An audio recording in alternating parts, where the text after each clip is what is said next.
একটা লোভী ইনুস আজকে তার লোভের আগুনে সারা দেশটা জ্বলে যাচ্ছে। সে আসলে একটা দুর্নীতিবাজ লোক। তার নিজের এই অর্থ সম্পদ অবৈধভাবে যা অর্জন করেছে সেগুলি রক্ষার জন্যই তার এই ক্ষমতা দখলের যত প্রচেষ্টা। গ্রামীণ ব্যাংক, গ্রামীণ টেলিকম, প্রত্যেকটা প্রতিষ্ঠানের টাকা সে মানে চুরি করেছে। গ্রামীণ টেলিকমের প্রায় 128টা এফডিআর এ সে 24টা ব্যাংকে অ্যাকাউন্ট, সেখানে প্রায় 2,721,30,86,86,250 টাকা তার ওখানে রাখা। গ্রামীণ কল্যাণ নাম করে গ্রামীণ ব্যাংকের টাকা সে এফডিআর করে, গ্রামীণ ব্যাংক থেকে টাকা সরায়। সেখানে 26টা ব্যাংকে 122টা এফডিআর, 2,253,36,96,627 টাকা সে হাতিয়ে নেয় গ্রামীণ ব্যাংক থেকে। আর এই সব টাকা সে বিদেশে পাচার করে তার ব্যক্তিগত account Standard Charter bank, South East bank, Rupali ব্যাংকে 118 কোটি টাকা। 2023 সালের হিসাব। তাছাড়া প্রফেসর ইউনুস ট্রাস্ট 72,15,00,000 টাকা, ইউনুস ফাউন্ডেশনে 6 কোটি টাকা, ইউনুস ফ্যামিলি ট্রাস্ট 5,17,00,000 টাকা তার রয়ে গেছে। তাছাড়া 2006 থেকে 2008 সালে ইউনুসের ব্যাংকে 47,89,96,652 টাকা পাওয়া যায়। আবার 2001 থেকে 2011 প্রায় 66 কোটি টাকা ইউনুসের ব্যাংকে আসে। মানে ইউনুসের আরেকটা অ্যাকাউন্টে 77,37,59,69,70,000 টাকা রয়ে গেছে। ইউনুস ফ্ল্যাট কেনে গুলশানের 84 নম্বর রোডে, সেখানে 9 কোটি টাকা দিয়ে সে ফ্ল্যাট কিনেছে। এছাড়া ইউনুসের পূর্বাচলে পূর্বাচলে ইউনুসের জায়গা 68 একর জমি, যেটা মানে কাঠা হিসেবে 4,080 কাঠা জমি। 4,080 কাঠা জমি সে পূর্বাচলেই নিয়ে নেয় এবং সেখানে সেটা নৈসর্গ নামে একটা রিসোর্ট তৈরি করে। তাছাড়া উত্তরায় তার 5 একর জমি, ইদানিং সেখানে আবার একটা কি প্রতিষ্ঠান গড়ে তুলবে সেটা। তাছাড়া গ্রামীণ ব্যাংকের যে বিল্ডিং আছে সেখানে তার ইনুস সেন্টার, ওখানে 11,000 স্কোয়ার ফিট জমি বিনা পয়সায় সে নিয়ে নেয়, ওটাকে একবার নিজের করে। আর এখন তো গ্রামীণ ব্যাংকের শেয়ারও সবটুকু সে নিয়ে নিয়েছে, ওটা হলো সরকারি পয়সায়। এই গ্রামীণ ব্যাংকে আমি 400 কোটি টাকা দিয়েছিলাম যখন 96 সালে সরকারে আসি, 98 সালে বন্যার পর।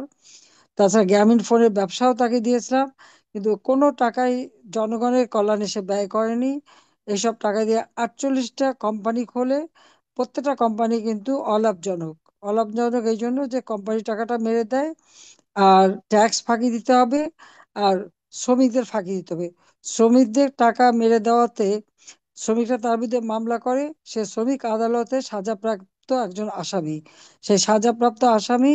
তাছাড়া ট্যাক্স ফাঁকি, সে প্রায় 1,111,07,49,112 টাকা ট্যাক্স ফাঁকি দেয়। তার মধ্যে 666 কোটি টাকার ট্যাক্স আদায়ের জন্য মামলা হয়। ওই মামলার রায় হওয়ার কথা ছিল 2024 সালের 6ই আগস্ট। 5ই আগস্ট সে এমন একটা ঘটনা ঘটায় যাতে আর তার ওই নিজের জন্য ক্ষমতা আসতে পারে। এবং সেখানেও আপনারা জানেন যে আমাকে আর রেহানাকে হত্যা করাটাই ছিল তার মূল লক্ষ্য।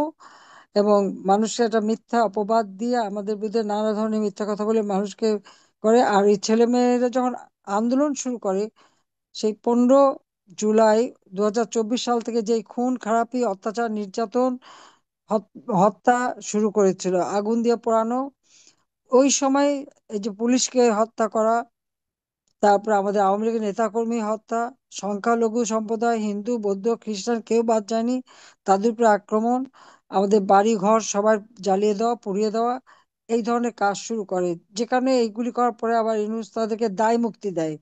এই যে এতগুলি মানুষ আপনজন হারালো, এ নিয়ে তার কোনো চিন্তা নাই। আর থাকবেই বা কি করে? সে তো ট্যাক্স ফাঁকি দেওয়া, লেবার কোর্টে সাজাপ্রাপ্ত আসামি, আর এত টাকার মালিক সে। আর এইগুলি সামাল দেওয়ার জন্যই একের পর এক এই ধ্বংসযজ্ঞ চালাচ্ছে। এখন এমন অবস্থা বাংলাদেশে, মানুষ হত্যা, ধর্ষণ, অগ্নিসংযোগ, লুটপাট, অর্থ পাচার, এইসব ঘটনা ঘটে যাচ্ছে। কেউ বিচার চাওয়ার জায়গা নাই। বিচার পাওয়ারও কোনো সুযোগ নাই। আইনজীবী যে কয়জন আমাদের মামলা দাঁড়িয়েছিল সবাইকে গ্রেপ্তার করে জেলে ঢুকিয়ে দিয়েছে। এরকম ঘটনা বোধহয় পৃথিবীতে কেউ দেখেনি যে 93 জন আইনজীবীকে একসাথে গ্রেপ্তার করে এবং তাদেরকে জেলে ঢুকিয়ে দেয়। এ- এ- আবার নিজের মানে এই অবৈধ ক্ষমতা মানে দখলে রাখার জন্য সে আবার একটা নতুন দল বানিয়েছে। সেই দল আবার ইফতার পার্টি দিল, মানে দলটা তৈরি হতে পারলো না তার ওই সমন্বয়কদের দিয়ে।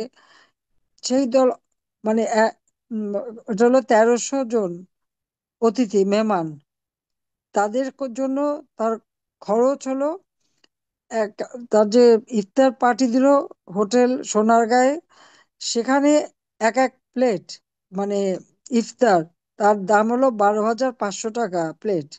প্রায় 1,62,00,000 টাকা শুধুমাত্র খাবারের দাম। তাছাড়া আনুষঙ্গিক খরচ প্রায় 2 কোটি টাকা খরচ করে এই নতুন পার্টি ইফতার পার্টি দিল। বাংলাদেশে আমাদের ছাত্রলীগ বা ছাত্র ইউনিয়ন বা যত সংগঠন আছে, কোনোদিন কেউ এভাবে 5 স্টার হোটেলে ইফতার পার্টি দিয়ে এই 2 কোটি টাকা খরচ করে করে নাই।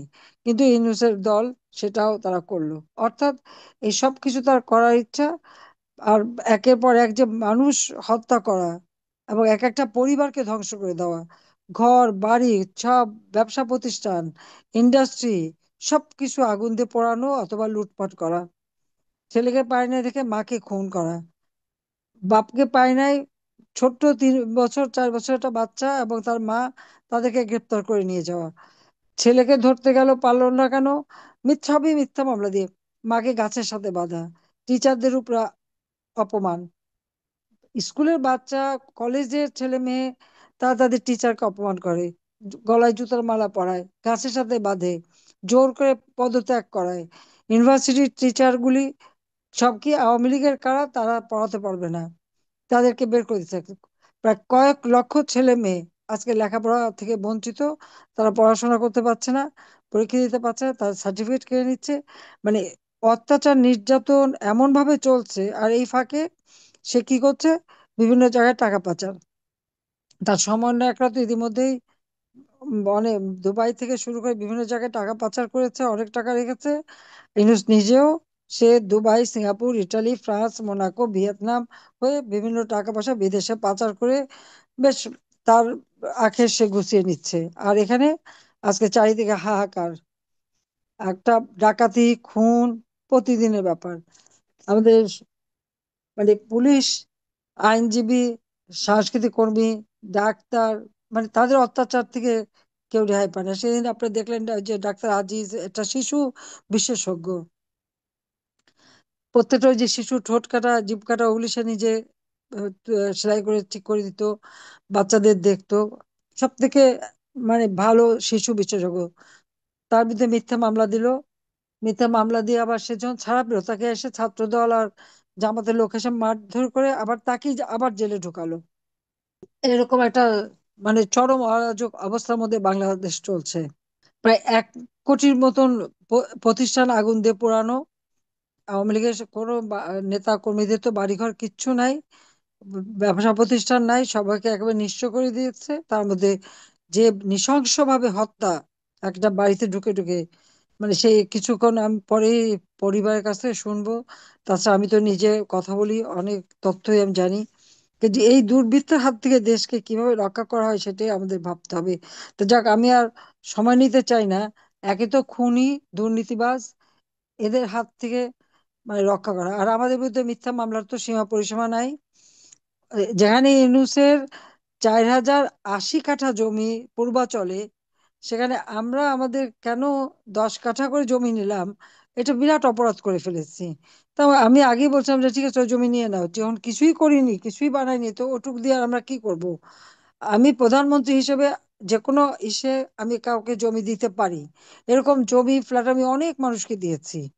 বহু মানুষ, আমাদের কবি, শিল্পী, সাহিত্যিক, আমাদের দুস্থ মানুষ, মুক্তিযোদ্ধা, বা এমনকি আমাদের যারা ভূমিহীন গৃহহীন মানুষ, আহ, বস্তিবাসী, তারপর হরিজন গ্রুপ, সেই 91 সালে ঘূর্ণিঝড়ে যারা উদ্বাস্তু ছিল, তাদের সবাইকে তো ফ্ল্যাট বানিয়ে দিচ্ছি, সবাইকে তো ঘর করে দিচ্ছি, সবাইকে বিনা পয়সা দিচ্ছি।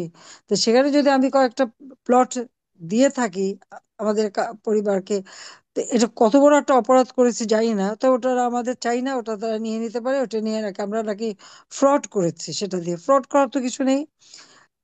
এই এখানে আইনের মধ্যে এটাও আছে যে সরকার প্রধান হিসেবে যে কাউকে জমি দেওয়া যায়, কিন্তু কেউ তো আর বিনা পয়সা নেয়নি, টাকা দিয়েই কেনা। তারপরেও ওটা নিয়ে এখন মামলা করে আমাদের ছেলে মেয়েদেরকে নানাভাবে হয়রানি করে যাচ্ছে। নিজে যে এত সম্পদ এত কিছু, সারা বাংলাদেশে 6,000 কোটি টাকার জমি কেনা বলছিল মানুষের সেবার জন্য। এখন আর সেটা না, এখন সেগুলি বিক্রি করছে। আর এদিকে বিনিয়োগের নামে এক নাটক করলো, সেখানে আমি 100টা বিশেষ অর্থনৈতিক অঞ্চল গড়ে তুলছিলাম, জমিটা নিয়ে রাখছিলাম এই জন্য যে যখন আস্তে আস্তে বিনিয়োগ আসবে ওটা আমরা সবাইকে বিনিয়োগ করতে দেবো, একটা জায়গায় শিল্প কলকারখানা হবে, আর আমার কৃষি জমি যেন ঠিক থাকে। আজকে দেখে শুনলাম যে সেগুলো অনেকগুলি জমি নাকি বাতিল করে দিয়েছে। এই শিল্প প্লটগুলি বাতিল করার তো কোনো অর্থ হয় না, অর্থনৈতিক অঞ্চলগুলি বাতিল করাটা গ্রাজুয়ালি আস্তে আস্তে বিনিয়োগ আসবে, আস্তে আস্তে দেশি বেশি দেশি বিনিয়োগ আসবে, আস্তে আস্তে আমরা ডেভেলপ করব। সেই চেষ্টা আমরা করে করে যাচ্ছিলাম যাতে বাংলাদেশের অর্থনীতি গ্রাম পর্যায় পর্যন্ত উন্নত থাকে। সেগুলো ধ্বংস করে দিচ্ছে, সব ধ্বংস করে সব লুটপাট করে যাচ্ছে। আর ইতিমধ্যে নিজেদের কিছু ব্যবসাও হাতিয়ে নিয়েছে, 4-5টা ব্যবসা নেওয়া হয়ে গেছে। কাজে এই খুনির হাত থেকে কি করে আমরা দেশকে রক্ষা করবো, সেটাই এখন আমাদের সবথেকে বড় কথা। তা আমি যাও কার সময় নেব না, আমি এটুকু বলবো যে এত অন্যায় এত অবিচার মানুষের প্রতি ইউনুস করে, ডক্টর ইউনুস তো করে যাচ্ছে। সে সে তো একটা ফ্যাসিস্ট খুনি। কাজে তার হাত থেকে দেশকে রক্ষা করার জন্য, আর এই যে আজকে যারা আপনজন হারানোর বেদনা নিয়ে আসছে, সে ব্যাপারে কিছু নেই, কেউ মামলা করতে পারবে না, তাদের দায় মুক্তি দিয়ে দেওয়া হয়েছে। অর্থাৎ যারা খুন করেছে তাদের ইনডেমনিটি দেওয়া হয়েছে। আমরা বিচার চাইতে পারবো না, মামলা করতে পারবে না। এটা কেমন, এটা আমরাও ভুগছি। আমার বাবা মা হত্যার বিচার আমরা চাইতে পারি নাই। আমি ক্ষমতা যাওয়ার পরে ওই আইন সরিয়ে দিয়ে তারপরে পার্লামেন্টে আইন পাশ করে তারপরে আমার বিচার করেছি।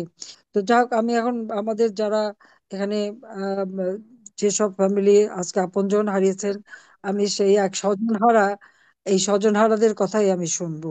হয়তো আমি নিজে বুঝতে পারবো, আর আমি বলতে পারি যে আমাকে দেখেন, আমি আপনাদের মতো একজন যে জি। স্বজনহারা বেদনা নিয়েও এই দেশের জন্য আমি কাজ করে যাচ্ছি, সেই ব্যথা বেদনা সবকিছু বুকে ধারণ করে তো ছেলে মেয়েদেরকে স্নেহ বঞ্চিত করে। তো আপনাদের সবাইকে আমি আবারও, যে সাহস করে এসেছেন কথা বলতে, আমি ইনশাল্লাহ এর বিচার একদিন আমরা করতে পারবো, খালি দোয়া করেন যে এই বিচারটা যেন আমরা করতে পারি।